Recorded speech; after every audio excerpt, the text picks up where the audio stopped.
Hello and welcome to another episode of Pitch Masters with me, your host, Danny Fontaine. And this week, I speak to none other than Atif Rafiq. Now, he is a big deal. He's currently the CEO and founder of Ritual, but in the past, he has been president of MGM Resorts. He was the CDO and CIO of Volvo. He was the CDO of McDonald's. He was the general manager of Kindle.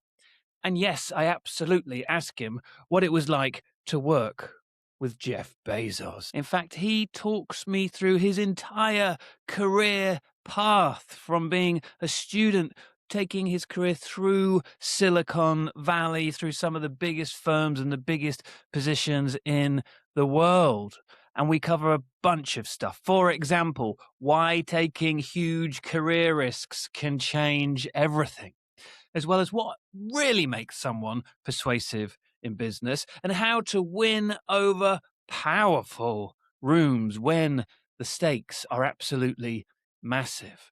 We also talk about why big transformation is predominantly about people over strategy. And then we get into how we can all stay relevant in the age of AI. He is just a man who has done a lot and has some incredible insights to share. If you haven't picked up a copy of my book, you can find Pitch: How to Captivate and Convince Any Audience on the Planet in all good bookstores around the world. It's an end-to-end guide that covers storytelling, psychology, design, experience, you name it. It's in the book.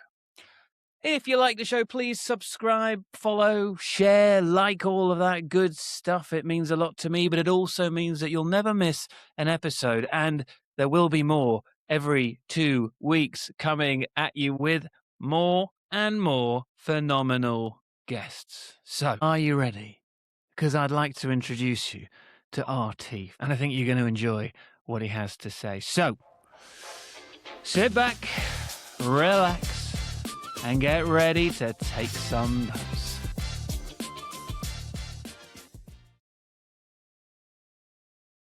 Atif Rafiq, what an absolute pleasure to have you on the podcast. I know you must be an incredibly busy man, so thank you for taking the time out to be with me. And the first question I'm going to ask you is the same question I ask all of my guests. Imagine that no one has ever heard of you. How do you pitch yourself? Wow. Well, I view myself as Silicon Valley's ambassador to the Fortune 500. That's how I've talked Wow. about myself over the last 12 years, mainly because growing up in companies like Amazon and then making a left turn, being the first chief digital officer in the history of the Fortune 500, and then 12 years in the C-suite of companies that aren't native tech companies, but are brands that you know and that most people know, like McDonald's, Volvo, and MGM. I was trying to bring Silicon Valley practices into these, these well-known, very incumbent organizations. So that's mainly how I've kind of built my career. And then, of course, most recently, the last couple of years, I made another metamorphosis to be an entrepreneur, which is a whole different animal entirely. So I guess Yeah. a person who's constantly metamorphosizing with some of these twists and turns over a 25-year career. Now, we're going to touch on nearly all of those bits of experience, hopefully. But I'm interested in, you're an ambassador to Silicon Valley. You're the first CDO in Fortune 500, and you got a startup. Where did it start earlier on in your life? How do you go from being, 17-year-old to the levels that you have reached? Well, I think the most pivotal moment was probably, very early on, where I took a calculated bet, moved to a city where I didn't know a single person, and took half the compensation. And of course, that's easy to do when you're 23. Yeah. And I did that. I did 2 years at Goldman Sachs in investment banking. But I said to myself, this is not really where my passion lies. And this internet thing, which I've been using for a few years there in the mid 90s, that seems really passionate, an area where I could do something and I want to be part of that. So, having no experience, I wrote cold emails to various executives, and the CEO of one company actually looked at it, opened up the mail, handed it to somebody else, and that person hired me. So I was very early on at a company called America Online, AOL, which at the time was kind of like the meta of its era, like the main Yeah. place where people, at least in the United States, were gathering on the internet. So In the UK for as me, well. I mean, that is such nostalgia for me. That is literally, you've got mail. you've got mail, CD-ROMs, all that kind of stuff. Yeah. And, a lot of the concepts around communities or e-commerce, there were even messaging, things like that. Those were all happening there already in the mid 90s. And of course, they blew up and became very, big spaces in their own way. But yeah, it came largely from being young and willing to take risk and saying, what's the downside? Not much. Let me give it a try. And that calculated bet sort of got me going in, tech companies, and one thing built on the other. I mean, you've already said two inspiring things there. I think having the courage to move to somewhere that you don't know anyone and take half the compensation, even at 23, is a pretty bold move. How did you find the guts to do that? Because you said you didn't have much to lose. But, I mean, half compensation and all of your friends is quite a lot. But it is actually, in the first 90 days, it's extremely difficult, Danny. I mean, you go from Midtown Manhattan, which is bustling at all hours of the day, to a place where, you don't hear a sound at night. This place happened to be in Northern Virginia and a little bit further out there in the woods. So you wonder, what am I doing here? Like I kind of don't belong. And it's a brand new industry, the internet. There's no training, there's no user manual on how to do your job. So, the first 100 days, you want to retreat and go back to the familiar. So you have those moments of doubt. Absolutely. That's always there when you take calculated bets. But if you can see it through the first 100 days, then you begin to see the upside. So the upside is what makes it stick, which is you're coming to work and you're doing things that, haven't been done before. You're creating things like advertising on the internet, or the first e-commerce arrangements, or integrating a search engine into a portal, which hadn't been done before. And you're like, this is amazing. This is cool. I'm addicted. Give me more of this. So it's mainly about sticking, calculated risk taking, but also sticking the landing. Do you remember the first thing you did there that you thought, wow, I was part of that thing that all of these people across the world are now using? 100%. Well, I was very young, as you know, and we didn't have many resources. So my boss, who was about 20 years earlier, put me on a negotiation to integrate a travel search engine into AOL, sent me to San Francisco to meet with a company to do business together. And after one day of negotiation, I had convinced the CEO of this other company to pay us $10 million a year for the privilege to get promoted on AOL. Nice. And that evening, I called my boss back on the East Coast, and I said, "I've got great news. We've got 10 million." And he responded, "That's it?" And I said, "Well, what do we want?" And he said, "Come back with 15 million or don't come back at all." And he hung up the phone. And Wow. I was, of course, flabbergasted. I was absolutely panicked. Fortunately, we did have a second day of discussion and business modeling and negotiation, and we got 23 billion. So I came back to the Okay. office 2 days later, and I was the hero. And then I had earned his trust. And then I started to get bigger and bigger opportunities. I worked on the first acquisition of a search engine. It was a company called Web Crawler. It was started before Yahoo, before Lycos, Yeah. before a lot of, obviously probably 8 years before Google. So I worked on a lot of high profile e-commerce community and kind of search engine stuff back in the day. Now, just before I forget, I said that you said two inspiring things earlier, and I just don't want to miss this other one because the other one was all of the stuff you're talking about happened because you decided to send out a ton of emails to random or targeted execs at companies. Absolutely random. I had no network. And the thing about reaching out is, it can pay massive dividends.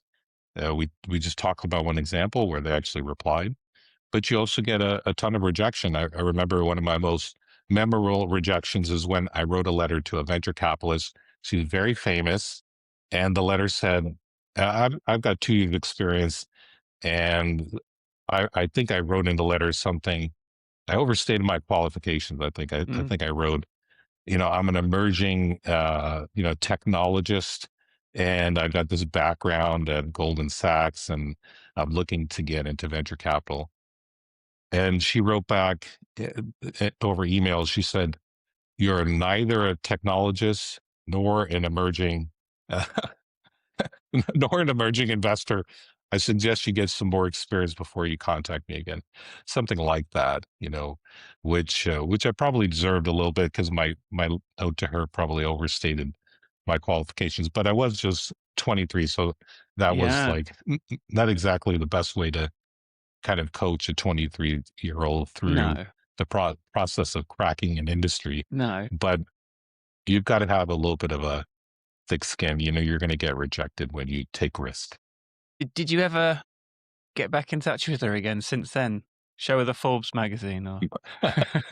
Not, I haven't. I mean, I know she did quite well, and Okay. I think I might have shared a stage with her later on, but I didn't have the heart to remind her of the slightly harsh Yeah. response to the younger version of me. Yeah.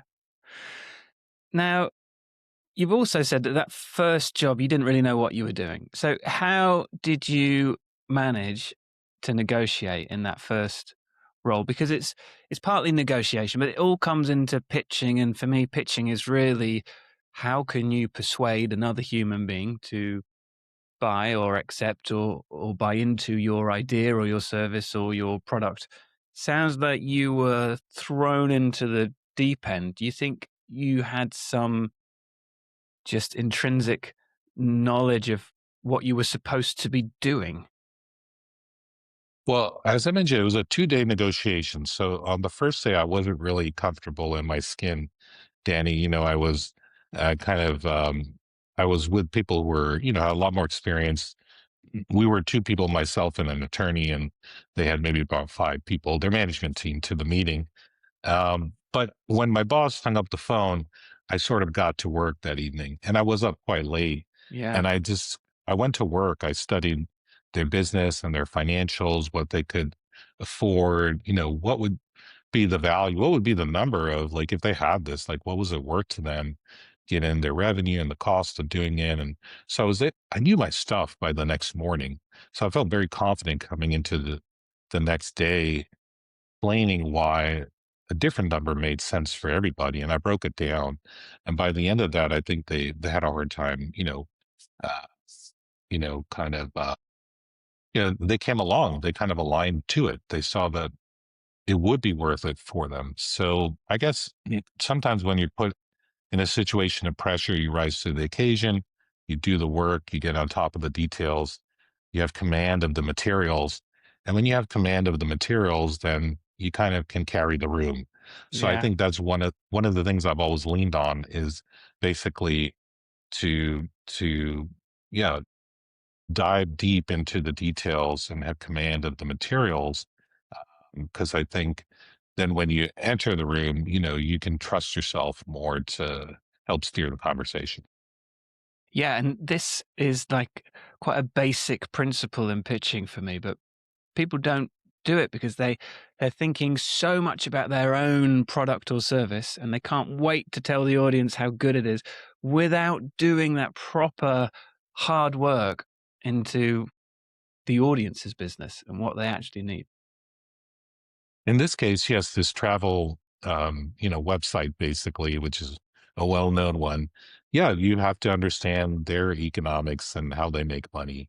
And by being able to break that down, I think this is not something that they could just sort of through posture or negotiation say, hey, this didn't make sense, right? The numbers Yeah. kind of spoke for themselves. So that's a little bit of a different environment because it is a negotiation versus leading people internally Sure. in terms of what you're pitching. But yeah, when it comes to negotiation, I think you need to be able to. It's a little bit more sparring, and you can't spar internally when you're managing people, but Yeah. when you're negotiation, you have to be ready to spar. You have to know the details. So, what happened next in your career?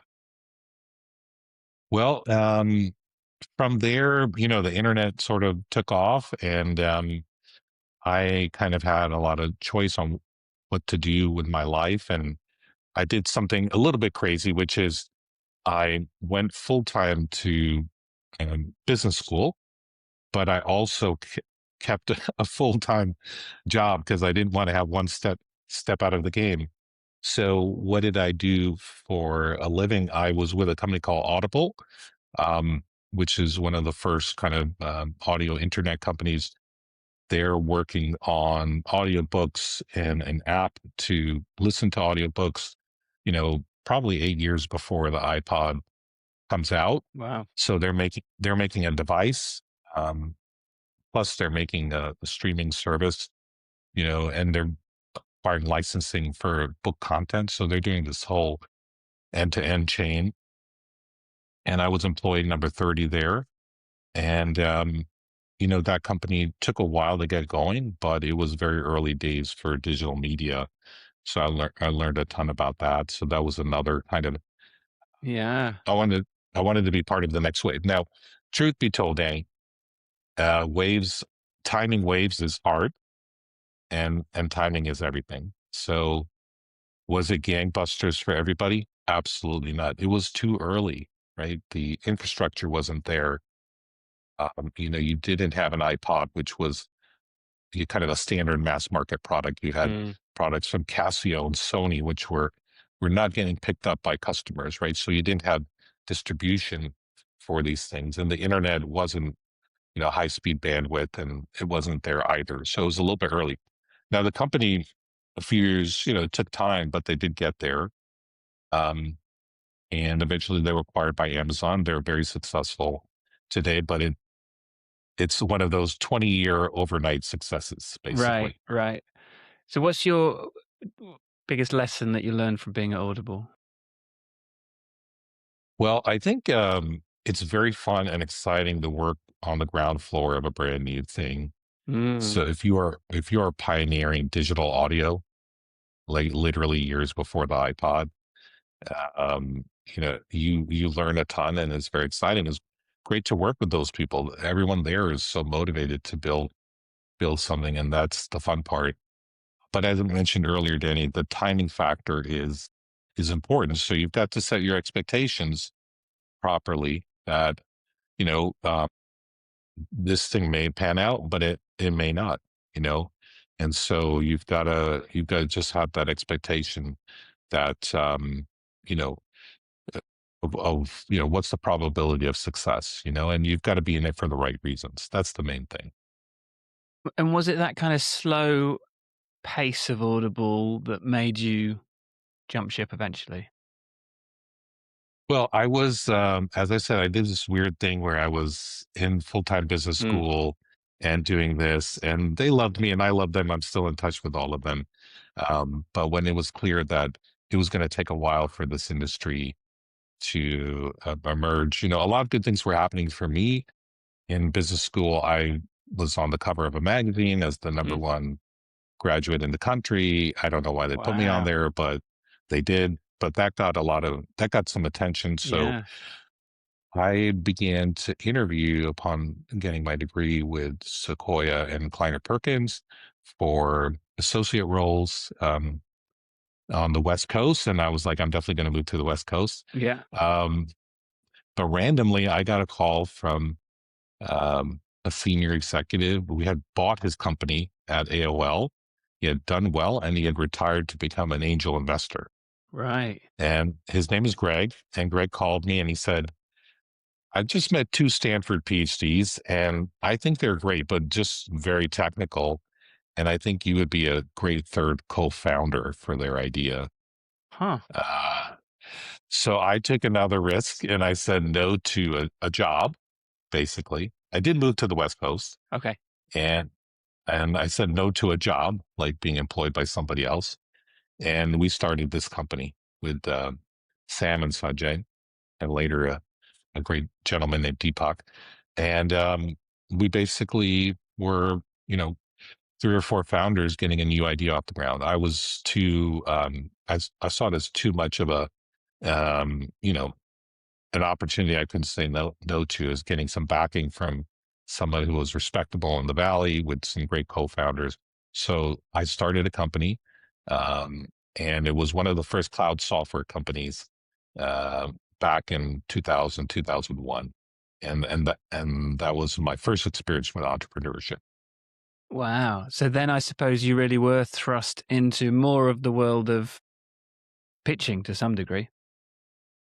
Absolutely. I mean, the pitching was a lot easier when we first started the company because the market environment was there. Right. It was kind of like you go in, you would probably know at the end of the pitch. You know, they would probably tell you like, "Yes, we're in, and here's for how much." It Right. was it was it was still a little bit of you know, euphoria in Silicon Valley That was around, really you the know, new. boom years, wasn't it? Yeah, it was. It was kind of the tail end of the boom, but it was still part of the Right. boom. So we were able to get checks pretty quickly, which was quite frankly intoxicating because you'd go in as a Yeah. young person, you'd be like, I'm going to talk about how we'll change the world. I'll talk about things where I have no, you know, guarantee that we can actually pull any of this off. And we'll talk about how great we are as a team. Right. And somebody in an angel will write you $100,000 check or a $200,000 check, and then institutions will write you different size checks, and then you have money, and that's how money works. So that's what I thought. That's how I thought money worked back at Right. that time. Right. And what happened then? Well, it was a wild ride because we started the company on a specific idea, but we had to pivot. We started a company to do essentially use natural language for analyzing sentiment on the internet Okay. and create a product for brands to understand how people are talking about that. Um, Now, this is a few years before something called social media, so it's a little bit Mhm. early. Yeah. Oh, It's that timing of oh, the wave again. the timing, Yeah. and then the internet bubble burst. So investors did not like any consumer internet companies. They didn't want to back any such companies. It was all about enterprise software. Yeah. So, so if we wanted to survive, we had to pivot. So we did say a hard pivot, you know, like we are not working on natural language processing. We're not working on that kind of idea. Mm. So we looked at what would work, and we started working on, you know, document management and basically a cloud software for document management. A lot more boring, but definitely a market for it. Necessary. Yeah. So we began to get into enterprise selling. And now I am a person who's kind of coming up through consumer internet. And now I've got to sell to Right. Fortune 1000, to large companies. And I'm still in my 20s. So I'm learning how to sell, but I learned I was pretty good at it. Our first customer for the company was General Motors, and we signed a $1 million contract. That was our first customer. Nice. Um, And so I started to see, I probably didn't recognize it until a few years after that, to be honest with you. I was actually pretty good at selling. I didn't need to hire salespeople, even though we did. So we had that success with General Motors. Now, the company, which is called Covina, did have an exit to a public company, but it was a choppy ride. We couldn't get repeatable sales. It's not like we were having $1 million contracts drop from the sky every day. And it was really hard. Sales cycles were tough. And Yeah. we had to we had to sell our private company to a public company and get the product, within their portfolio. So what do you think made you good at selling? Not not I mean, how would you describe someone who is good at selling in that way? It absolutely starts with listening. I Right. mean, um, basically you have a customer and you're listening for the why, you're listening for the pain points, you're trying to understand, what they're trying to say behind the words that they're saying. So it's everything from like the urgency of acting and what the pain points are, so you could begin to speak in their language and remind them and solidify some basis for making the sale. But it's also listening about their ability to get things done, to take action, who they need to bring along, et cetera, their ability to actually make a decision within their organization. So I was just good at being able to kind of listen to what they're actually saying and Mm, kind of build on that. And I'm always, in that case, I'm always looking for a seed of like, okay, there is some bona fide pain point, and if they don't do something, or if they do something, they could be a hero. If they don't do something, you know, it's not going to reflect well on them. Those kinds of things. If you can get that very central in the conversation and kind of scaffold around that, remind them of that, and then that get etched in their brain. yeah. Now you can go somewhere. So I don't believe in hope as a strategy for making a sale. Yeah. I believe in a fact base and building a fact pattern, and kind of you need to start with listening in order to develop that. Couldn't agree with you more. Couldn't agree with you more. So let's keep going because I'm really enjoying this journey through your career. It's not entirely what I'd intended to do with you, but it's what did you leave I know when it's did you leave when the company went public basically? yeah. So when we got tucked into a public company, yes, I did leave, and I had a young family, so I needed to probably get a little bit more serious with my career in terms of being Mhm. part of maybe a more established organization. Of course, I did not do that wise thing. I tried to start another company, probably like 2 months later. I Yeah, couldn't quite get that off the ground, and then I did the wise thing, and, I found a home at Yahoo, right. and then Amazon. And so basically, I accepted that I need to um, just have be part of a larger organization.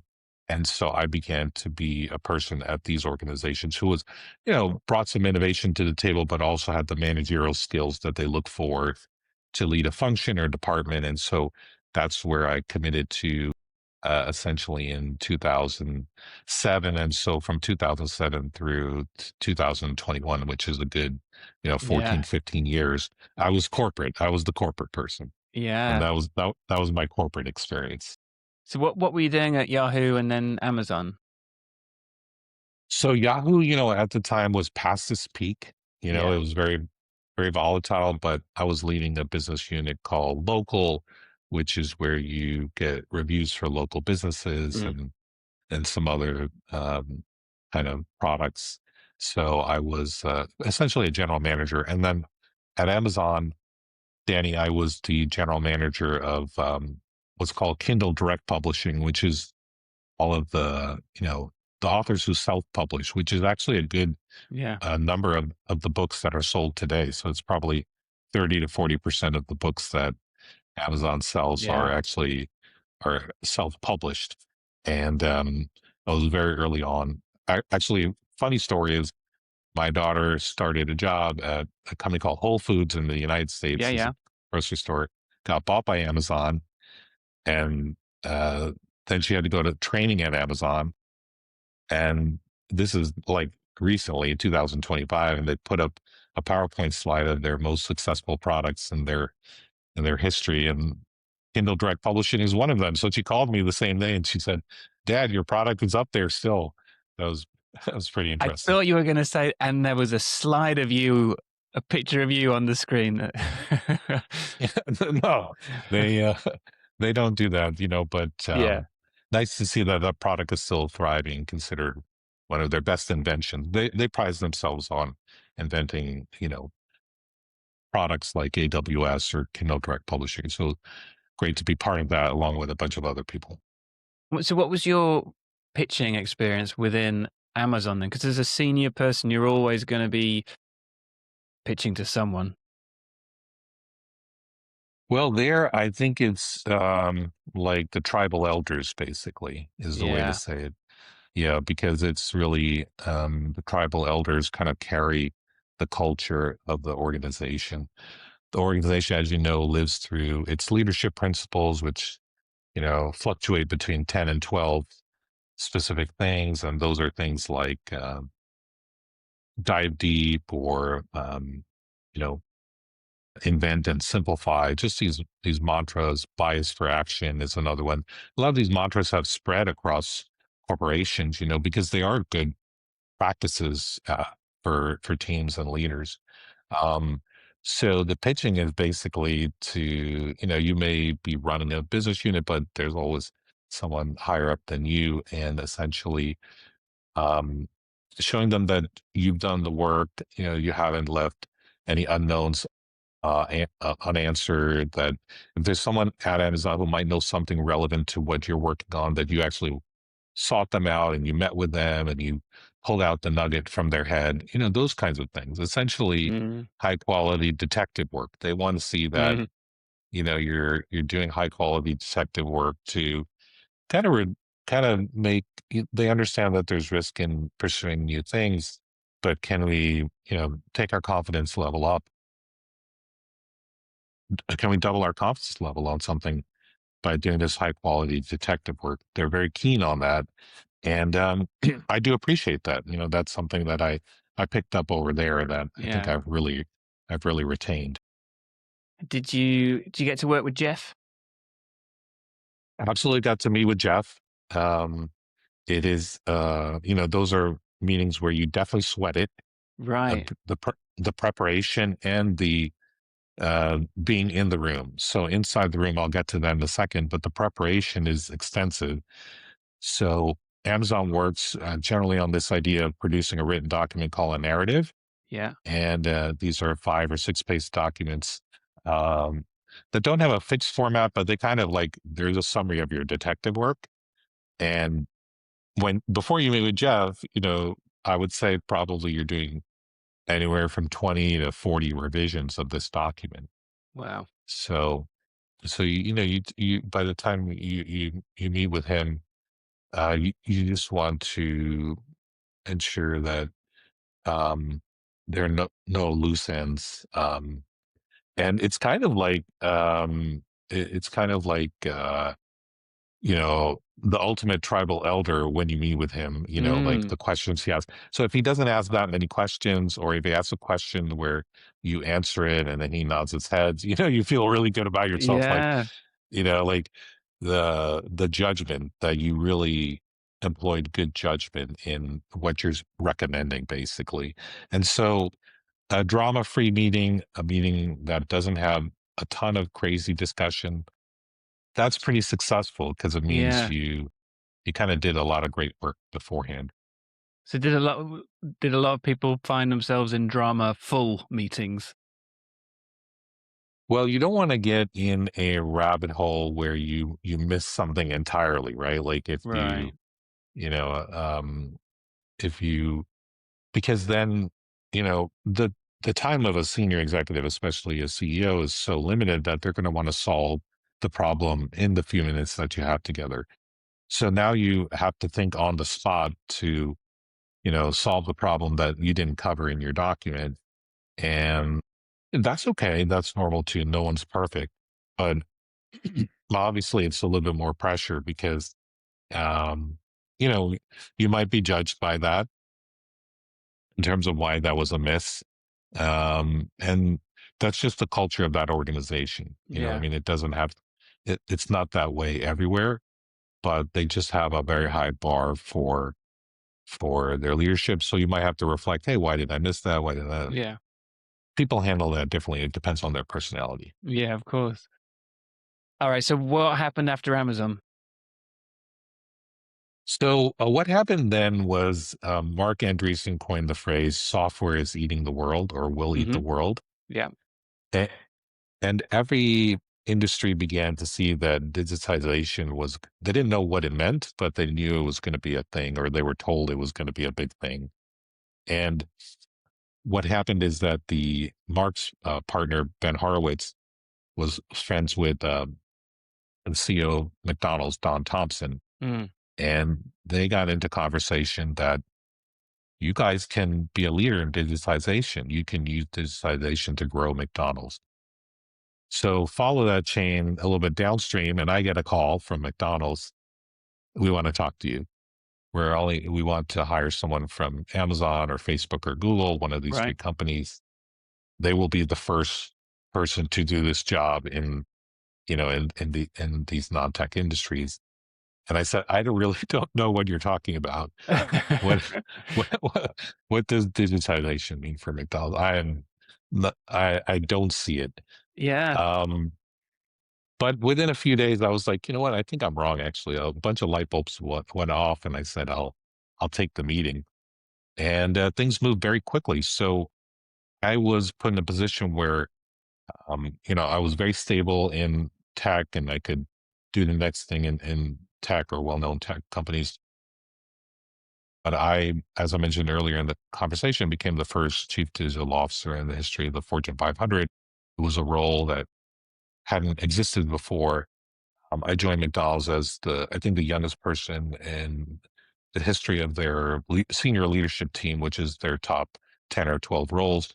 Um, and I was responsible for this transformation, this massive global transformation to help McDonald's grow again through digital and technology. There seems to be a bit of a recurring theme in your career of starting jobs that don't have a user manual. And this was probably the epitome of it. You're Right. coming in, uh, you're moving from the Silicon Valley to the Midwest. You're going to a company that, Amazon likes to take risk and invent new things, to McDonald's, which is more like keep things stable and don't break Yeah. things. Culturally, it's different. First person to ever wear jeans in the corporate office of McDonald's. I didn't know that when I started wearing Wow. them, but they were too polite to tell me that it wasn't allowed. So you're changing culture. And yeah, I guess for me, I definitely always weigh the upside and downside.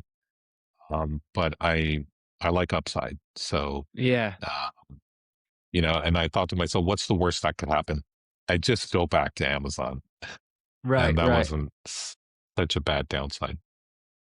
And you did some pretty amazing things at McDonald's, right? Obviously, you're part of a bigger team, but you spearheaded a number of kind of unforeseen digitization of a fast food brand. Well, as you mentioned, Danny, I mean, a large number of people involved, a lot of support from the board, CEO, and I had a great set of people around me. And together, yeah, we did help McDonald's, number one, have impact. So when I got to McDonald's, sales were declining. So it was two consecutive quarters of same store sales decline. So Mhm. that's not a good thing, right? Through digitization, they began to grow again. By the And can you time be specific? What s- kiosks is it? Essentially, one of the big things I know. self-order kiosks is one of the big things. So reimagining restaurants around, the customer experience, Yeah. and really a customer experience where, you didn't have to wait in a line. When I got to McDonald's, basically three ways to use McDonald's: you stand in a line, get a train, sit down, get a bag, and leave, or you go through the drive-through. That's it. That's Yeah. McDonald's 100 billion in system sales. Yeah.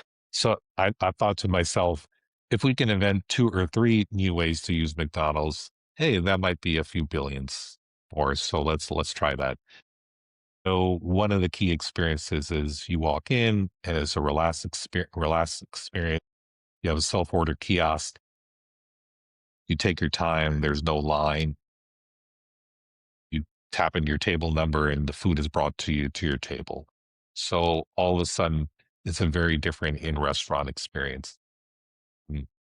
launching a mobile app experience, which is a whole story in and of itself. When I arrived there in the United States, when I looked in the U.S. App Store, I couldn't find the U.S. McDonald's app. I found the McDonald's app for Poland and Brazil, but not the United Right. States. Right. So I knew we were in bad shape, and I said, "How many emails do we have? Like, how many customer profiles do we have?" And it took them a couple of weeks, and they said, "Globally, we think we have 1 million or something like that." And I was like, Right. "That's kind of a joke for McDonald's, Yeah. uh, serving 30 million customers a day." I mean, by the time we were done, they had over 100 million customer Right. profiles that they could do business with directly. But for example, launching the mobile app where you could do everything from curbside pickup, order ahead, favorites, family orders, obviously promotions, those things, very powerful. And then delivery, getting them into the delivery business or the early days of that. Um, these are just new ways for the customers to use McDonald's. It grew sales, but more importantly, transform McDonald's from a consumer brand into a direct to consumer company. And those are two different things. Yeah. It can be a well-known brand, but if you treat your customers as anonymous versus Hmm. building profiles and personalizing experience, those are two different things and it required a big transformation.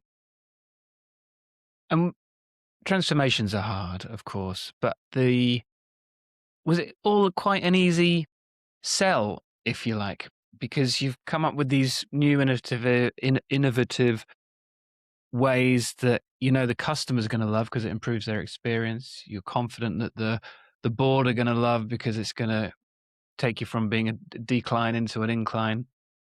Was it all quite an easy, jolly sell? I mean, the vision took about 45 days to conceive, and then it took years and quarters and many, Right. many hard months in the trenches to actualize it through people and through the organization. So that was absolutely a slog, and it always is. Change is Yeah. very difficult in a company that's up and running and been around for several decades. So to take you through it, like chapter one would be formulate the vision for yourself so you can have conviction. Yeah. You need to have conviction because, especially in a large organization that's been around for a while, conviction is rare. People see it as an outlier and they gravitate toward it because it is so rare. And if you have conviction around, well, like I just said, hey, I have a vision. My vision is McDonald's has always been about three things: taste, value, and convenience. I can't help you with the first two, but I can help you reinvent convenience. Right. Here's how. Here's how. There's two or three ways to use McDonald's now. What if we invent two or three more? Now you've got people's ear. The ear is open. The door is open. Now you can step them through the ideas and what it takes to build and the capabilities to make that happen. That part is, comes a bit naturally to me, but it doesn't take that long to get other people on board. So Right. CEO, peers, and board, 45 days. I think we had the blessing for, a multi-billion-dollar check over several years, of course. We had the board support for that. So that was great. The rest is extremely difficult change management inside Yeah. the organization because obviously now you need to get into the details of things and people look at the unknown through a different lens. Some people, are comfortable with the unknown. Other people are much less comfortable, and then so it becomes a psychological behavioral science kind of process to kind of step people through change and land it. And we can get into some of that, but eventually, I think you have to realize as a change agent is that one person cannot affect the change. You need to get Hmm. it into the bloodstream. If you get 10-20% of people kind of seeing and believing, then it can really spread. But you got to go from that Yeah. one person to hundreds of people. Is there anything that you would have done differently if you were to do it again in terms of that change piece? Absolutely. First of all, I didn't have a name for it. It took me about 10 years Ah, to develop. It took me 10 years in the rear view mirror to be able to even put the labels on it that we're talking about here, Danny. So, for example, uh, let's just take a quick example. You're in a meeting, there's a brand new idea. Let's just say it's around this kiosk, and we're like, okay, you place your order on the kiosk. Now just go take a seat. We'll bring the tray to you. Sounds simple enough. But there are a lot of complexities, like how would we yeah, know which table? What if we gave it to the wrong person? Who pays for it? Do they get the food again for free? Like all these things, right? Normal operational questions. Well, you've got to be able to expect that this these type of unknowns or resistance will come up.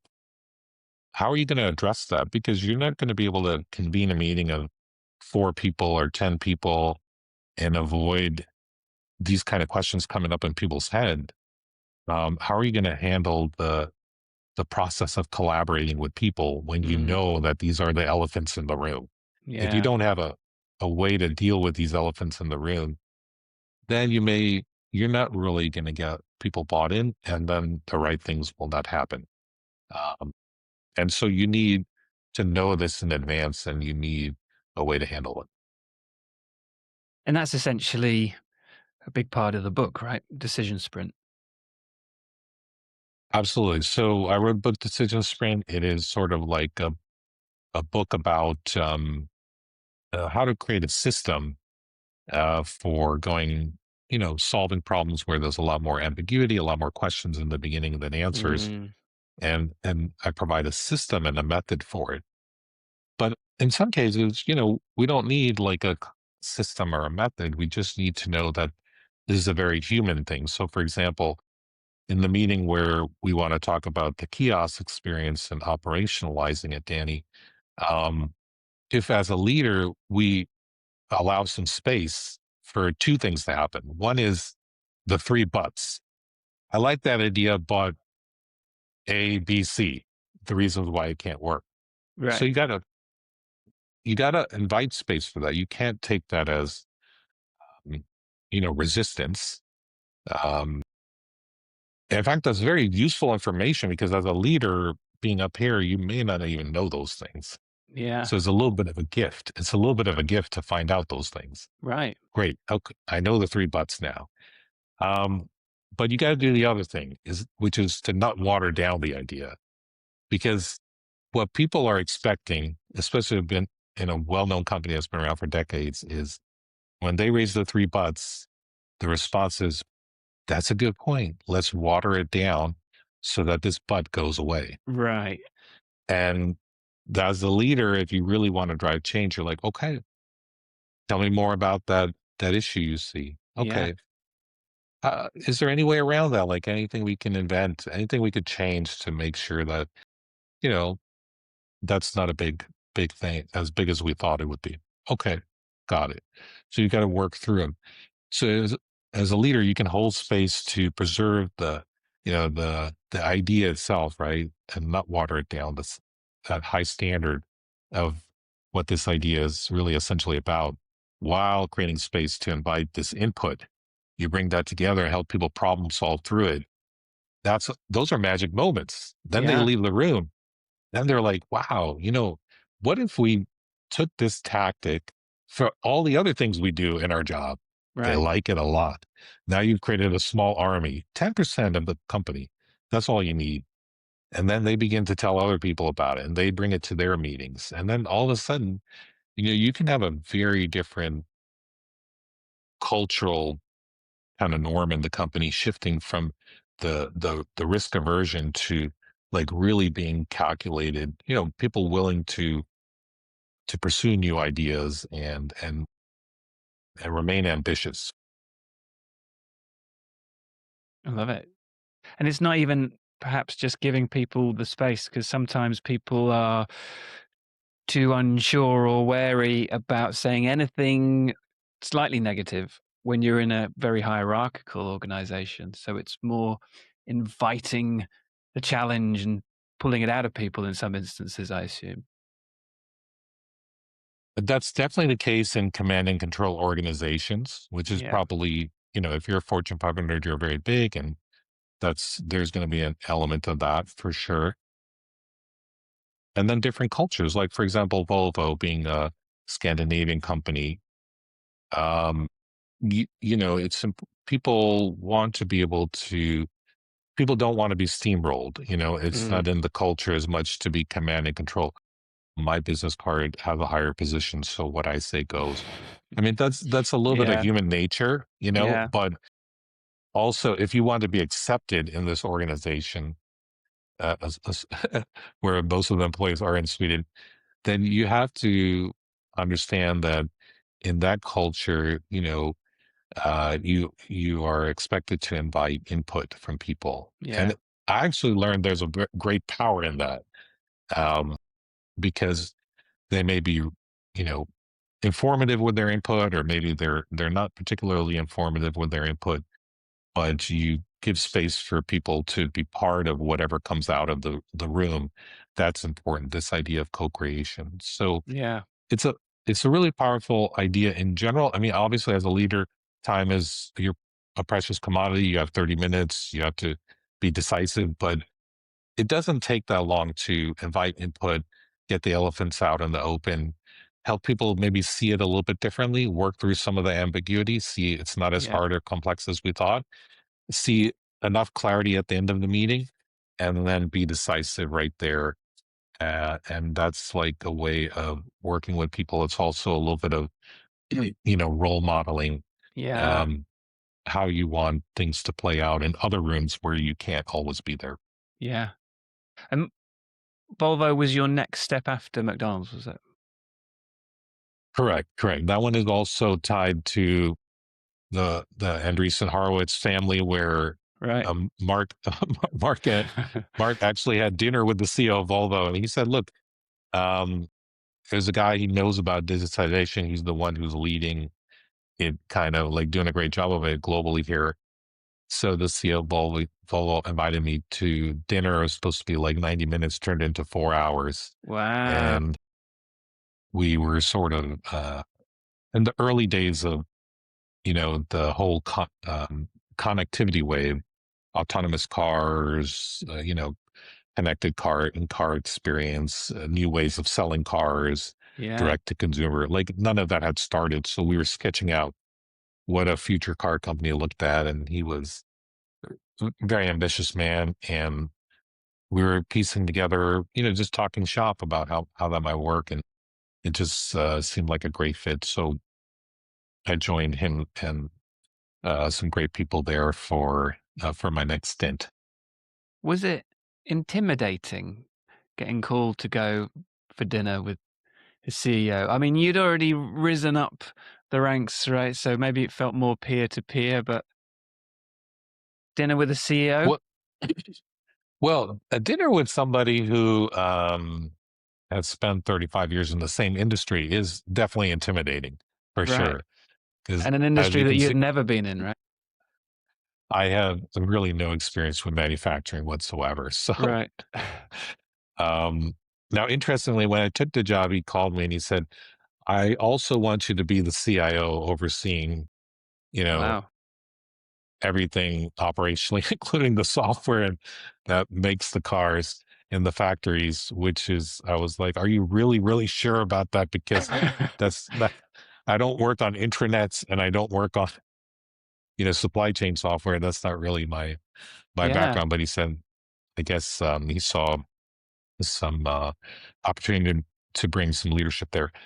But yeah, I mean, if it depends. Like I guess it's a good mix though, like someone who has a ton of experience in the industry and someone who has a fresh perspective, and Yeah. comparing notes and seeing what you can come up with together, for sure.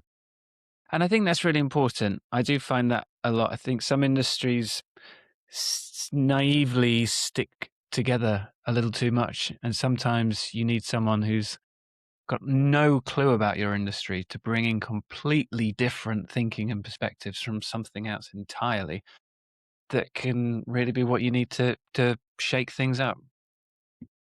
Yeah, I think if I were to bring in someone, quote unquote, from the outside, I would look for a good problem solver, number Yeah. one, but also somebody who, you know, is very good at gathering input because this detective work from Amazon, I think, was always very helpful to me. That pattern where I just didn't trust all of my own instincts, right? Mm. And I wanted to know from people who had been around the block, like, hey, what are you seeing? What could go wrong? What am I missing? And just gather that. So I think that then I think if you have someone with that kind of mindset, that could be a nice addition to really push a company into new frontiers and do it in a, with stewardship and do it smart, right? And so it depends. You need a little bit of, I think, breadth around the table, especially when you're a CEO and you have a collection of, 4 to 10 people who need to make the big decisions. Any pitching, presenting at Volvo? I think I mean, I'm always pitching to a board, Right. but I think mainly the work of persuasion and pitching is mainly internally to your people and to the people in the organization. Because as I mentioned earlier, Danny, it's like if one person sees something, no matter what their position is, quite frankly, you could be the CEO of one of these companies. It could be quite a lonely experience Yeah. if you're the only one who sees it and believes it. It's a very lonely experience. I mean, I've seen that a couple of times in CEOs of well-known companies. Is how do they spread the thing? So then to spread the thing, and this is where I come to pitching is creating a set of believers. Um, and it's much easier to get people to believe if they're involved in the co-creation of things. Right. So the way I look at it is you have 30 minutes or 60 minutes with a team of people. You're working on something, you probably think about it a certain way, and they're on a very different page entirely. Mm. So now the clock is ticking. You got 30 minutes to kind of work through that. How are you going to do that? The answer is not, I said X, so do X. That never works. Yeah. you know, that will just break down in 5 seconds. So, how do we do it? Well, the first thing is like, where are they actually coming from? So, you got to let it come out and you've got to be able to see, the thoughts in their brain, like, let that come out. So, you have to be comfortable with, 10 minutes of like, it seems like it's getting going into all different corners of the universe and there's no alignment there. But then you probably just have to work through what's the sticking point in their head, what's the risk or the concern that they have that is causing them to think that way, and you have to talk through it with them as a group and get them to see it a little bit differently. And then that's how you create enough clarity for people to, oh, it's not as far as we thought, or we don't have to water it down, or that risk, there is a way around it. There's a solution we can come up with. And then you kind of get people to maybe where you originally started, but that's not the point. The point is not being right. The point is, Right. do you have people with you? And so persuasion and pitching, it is very central to a lot of work you do in the leader inside. And do you ever use stories to inspire, to create emotional connections? Or are you more of a let me break this down and help you to understand things in a different way kind of approach? Well, I think I'm always evolving, and I think it's powerful to use stories.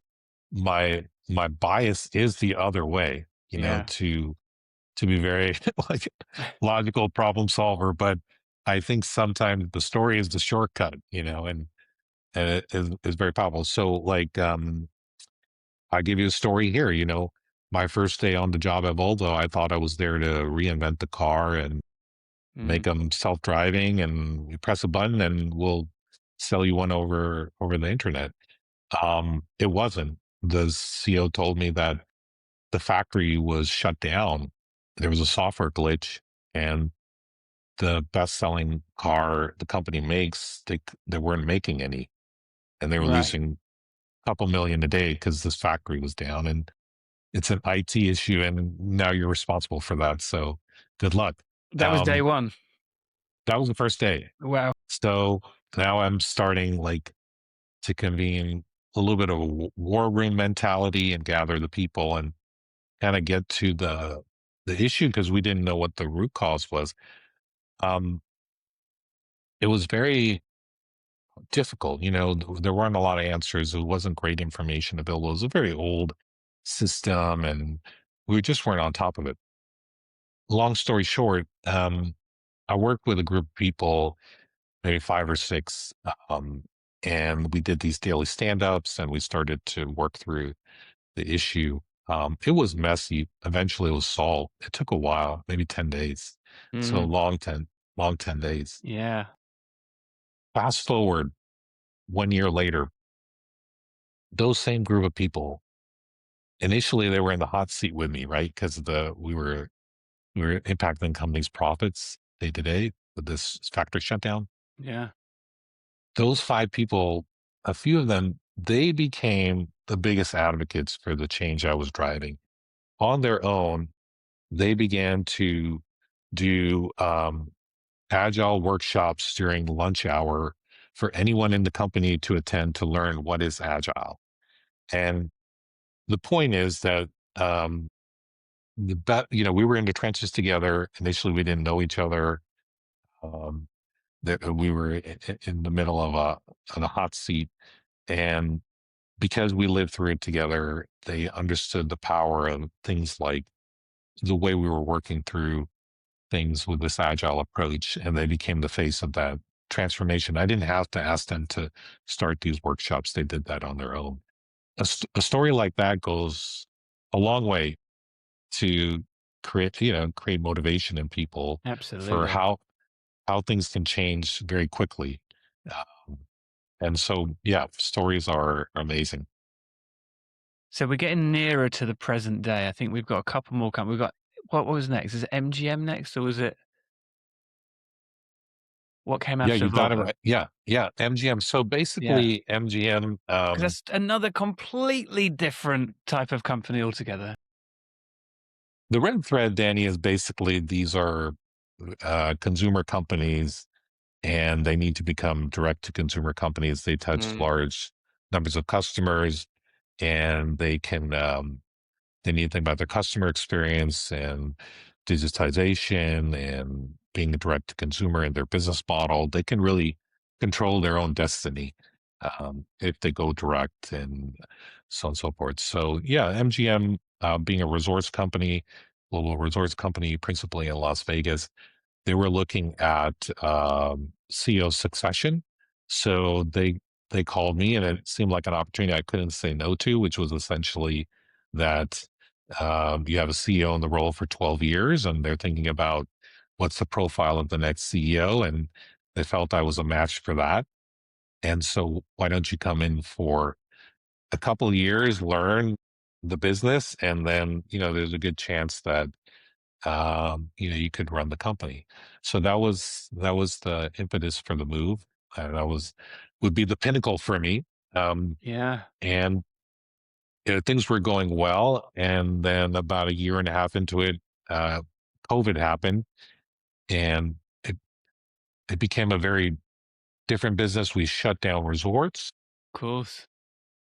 And Vegas runs on like 90% occupancy. So to close your resorts for 3 months, then reopen them, then have 30-40% occupancy. We were just very focused on keeping the business afloat. Thankfully, we did. Now we're like a year and a half into COVID. We're stabilizing the business. We're getting occupancy back up to 70-80%, so on and so forth. And it was a great, obviously, I would say a lifetime's worth of experience in a couple of Right. years Yeah. around cr- crisis and turnaround and all of that stuff. So not a visionary work, but kind of crisis management. And I'm really happy I did that because I kind of proved that I could stick through not just an innovative period of time, but period of time where you're just trying to keep the business afloat. And we worked really hard on that, and had some great ones there. But with the business needed a different kind of profile of leadership. So I knew it was my time to kind of Right. maybe reflect and think about what I wanted to do next. Have you managed to keep a decent work-life balance throughout all of this? Because they all sound like such full-on stressful positions. Well, I've always maintained, I would say a good exercise routine and so diet, nutrition, but obviously like I think you need to get good at compartmentalizing. Like you really need to Mm, focus on, like I said, for yourself, probably diet and nutrition. I'm sorry, nutrition and exercise. Um, and then if you have a family, it's like, okay, what does my family need when I'm not working? And that's pretty much like the whole thing right there. yeah. Now, good news to report to you is that since I stepped off the corporate hamster wheel, it's been obviously entirely different. And while I do demanding work, running a venture backed startup and, writing and things like that, the flexibility is really the difference, Yeah. and that's everything. So yes, I did make some changes since I stepped down as president of MGM with my youngest child. I made sure I do every pickup from school. I'm there. I'm that person.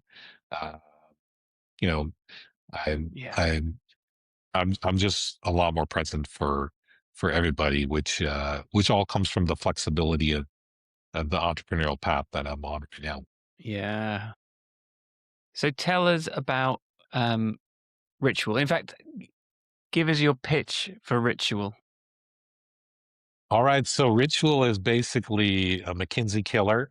Um, Imagine having the ability to have a high quality, problem solving consultant in a box and apply them to any problem that you're working on in your organization.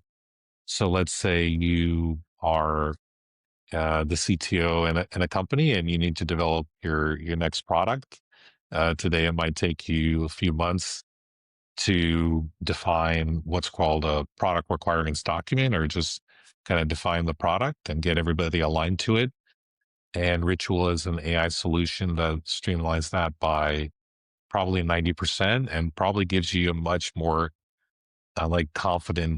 much more confidence in, this product requirements document and getting people aligned to it. So, um, Ritual is sort of this high quality consultant that saves you time and a ton of money. You had me at McKinsey killer. That's a great line, that one. I like Yeah, that a and lot. it- absolutely. I mean, the thing about McKinsey is, every big company uses it or BCG or something like that. But for how many things in their organization, they can only afford it for, a couple big Right. initiatives. But with AI, a native AI product like Ritual, you can use it, for hundreds of initiatives, and it really helps you overcome the cold start of like, we have a big opportunity. There's a lot of questions, a lot of unknowns. How do we work through it to concrete recommendations? So basically, what we are is a discovery to recommendations engine for business. So you know the problem you're working on, and you know that you need some recommendations to address it. How do you do that smart and fast? And you don't need high price consultant to do it because you have AI native software that you can work with to get that done. All right, I need to try it. I'm intrigued. Good pitch. So, a few little questions before we depart. Do you remember the best pitch or presentation you've ever been involved in, or even ever seen someone else do? Well, I think the best pitch for me was getting $1 billion check from McDonald's board. And I think for a variety of planned and unplanned reasons, I mean, I think some of the unplanned ones were like, let me show you what the future is going to look like. And then I try and do a demo on my phone and I start to kind of load a McDonald's app that they hadn't seen before. But before I do that, they see my home screen and they see that my email inbox says I have 90,000 unread messages. So they all start laughing. And I didn't really know what they were laughing at. So someone told me afterward, but it's a good thing to get people laughing before And you so ask them that's for literally how many unread messages you had? yeah, Yeah. exactly. 90,000. There's no joke. And I'm not a zero inbox person. I don't Me believe in neither. zero inbox. Yeah, Me I think neither. that's cloud storage is infinite. We don't need it. Yep. So I like laughter is a great thing, but I didn't plan it. Um, I think I had worn a pair of shoes that they noticed as well because they had red soles. So the Right. shoes weren't red. The shoes were black leather. Like Um, Louboutin or something. yeah, exactly. Yeah. I mean, they were Nice. made in the UK. Right. But they all walked away and they noticed the unread messages and the red shoes. So I thought my pitch was great, but I think sometimes some of these X factors kind of come into play. Of course, they did. They do. They All did these little things make it more memorable, and that's essential, I think. a little bit of laughter, a little bit of levity, and then a little bit of personality. I think these Yeah. things they can help along with the the logic and the vision. Okay. And the next question, what is the worst experience you ever had in a presentation or a pitch? Wow. Well, I would say the worst experience I've had that maybe not in a live pitch, but when the first company I started, I mentioned we had an exit, and I do remember a month before the exit, I was recording like a webcast basically, um, and I was just so I think shaken by like the uncertainty of what's going to happen with the company, where the normal me wasn't able to kind of uh, record this webcast because I usually at that point I really didn't work off scripts. I didn't like read a script in Right. a webcast. I kind of uh I thought about things and I would deliver, more organically. And this ability to do that just vanished into thin air because Yeah. I had lost my confidence. And we were trying to sell the company and we had an offer from a very large firm called PeopleSoft. Uh, but over a weekend, they were gobbled up by Oracle. And so our offer went away. And so I had three suitors and they were, the number of suitors was declining and my confidence was impacting. So I couldn't deliver on this webcast in my normal way. And that was like not a good feeling at all. And it was all rooted in my confidence. Mm.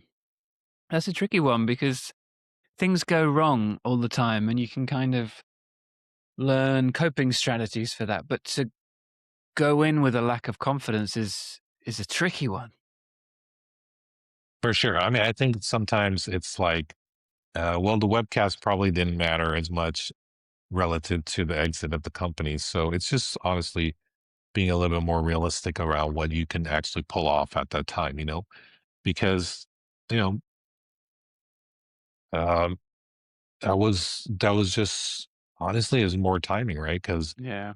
then a couple years later, things are going gangbusters, you feel amazing confidence, you know what I mean? Yeah. Yeah. So sometimes you just got to be realistic about where you are with things. Yeah.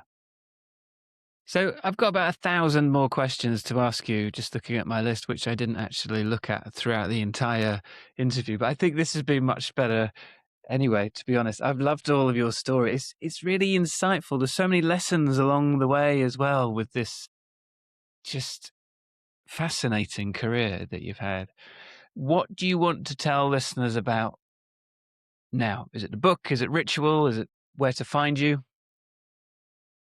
Yeah, sure. So, I mean, I wrote Decision Sprint. I think it's a good book for anybody who works in an organization.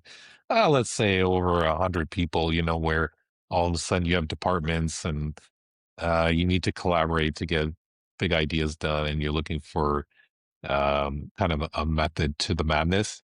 I am writing my next book. I signed with Simon and Schuster to write. Congratulations. Thank you so much. It won't be out for a while, but that's something to to look forward to for next year. So I'm continuing to get build my my readership as an author. But the main thing is ritual, and we think ritual is going to be really change the game. There's a lot of conversation today around AI at the foundational level models and things like that. But ritual is an application that you can actually use to kind of get work done in your organization. I mean, there's just a little bit of buyer's remorse right now in the AI space where people spend tens of millions licensing these foundational models, but that's like for what purpose? So when you look at an application that helps you get something done, like build a business case, a narrative, a product requirements document, and just do it, bringing people and AI together, we think that's sort of the next wave. So we're really pumped about that. Fantastic. We will. I will certainly look out for the book. Can you tell us what the book is about? So the book is about how to stay relevant in an era of thinking machines. So it's really taking a look at knowledge work, and what is high quality knowledge work. Because, I don't see AI as the reason why the knowledge worker is suddenly at risk. I think that as leaders, we never did a great job of teaching people in an organization what high quality knowledge work actually is. And now that we have a technology that kind of sheds light on that deficit, we're kind of blaming AI. But in either case is clearly an existential moment for knowledge work. I always ask this question: does knowledge work need the knowledge worker? And I think that there is a space for human contribution. And the purpose of this book is to, share in great detail what that looks like so you can remain relevant when intelligence runs the world. Good. We need this book. We need this book. I look forward to reading that. Okay, so we started this conversation when you were around 23. Well, at least the story, not when you were actually on the podcast. What advice? It's not been that long, has it? Yeah. What advice have you got for someone around that age today? What are your kind of final thoughts? I'm long on human contribution when it comes to critical thinking, and problem solving. And I think that I think if you're 23, you're in a situation where a lot of what you're seeing and hearing is around insecurity, things that would drive insecurity around the job marketplace and like the future of your ability to contribute and make a career. But I actually think you're going to be uh, a great generation and a golden generation of, of basically knowledge workers, provided that, you can contribute to companies solving like hard problems. That to me is really everything. And that does come down to critical thinking skills. And so I'm actually very optimistic about what I see for, the cohort of people around that age, even though it's not super clear, at the moment. I think the demand will be there. I'm more optimistic about a 23-year-old than I am about, someone who's, much further along and maybe isn't as malleable. Right. Well, on that note, Atif, thank you so much for your time. I've just enjoyed myself thoroughly. Danny, thank you so much. The time flew by. It did, didn't it? I'm so happy we did this. Yeah, you took me down memory lane and a lot of cool stuff. Maybe we can do it again sometime and get to the actual questions I had for you. Absolutely. All right. You have been listening to Pitchmasters with me, your host, Danny Fontaine. I hope you enjoyed the episode as much as I did. Do follow, like, share, stay in touch, because I've got plenty more fabulous guests coming up in the near future. You can also pick up a copy of my book, Pitch: How to Captivate and Convince Any Audience on the Planet, from all good bookstores and online all over the world. You can also find me on all the social media channels. Just look for Danny Fontaine or Pitch Guy, and we can carry on the conversation. But until next time, happy pitching.